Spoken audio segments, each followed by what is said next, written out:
As aforementioned, I grew up in a Christian home. My dad was a pastor, so naturally I lived a sinless life. I didn't sin until the age of 11 when I was home alone, flipping through channels on the television, found myself on the pay-per-view channel. I think you know where I'm going with this. I accidentally found myself watching Harry Potter and the Prisoner of Azkaban on pay-per-view. And that's not something you did in my household, mostly because of the witchcraft and wizardry, etc. But also, by Prisoner of Azkaban, Emma Watson had really grown into herself physically, and my parents didn't want me to be led astray by a sultry temptress of sorts. My punishment for sinning against God and his kingdom was I was to be sacrificed on a pyre. My father, he marched me up a large mountain, laid me across a stone table. He had the church elders gag my mouth and bind my hands.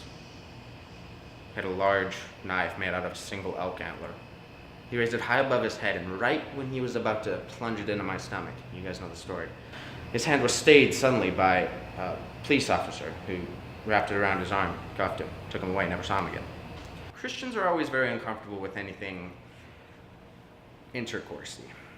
The only time I ever heard my dad or any pastor talk about intercourse was in their sermons. They would say, Christians have the best intercourse. Right? Christians have the best intercourse.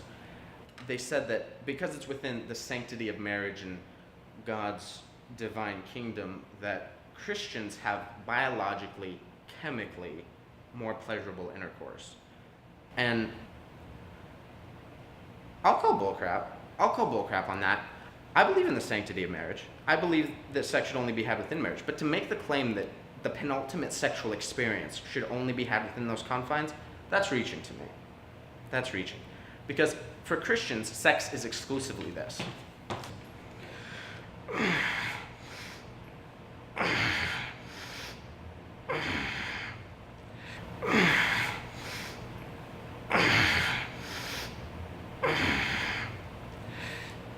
He raises his staff. She parts her Red Sea. And just as the Egyptians were washed away, so too are our inhibitions. Well, for non-Christian, sex is whatever you want it to be.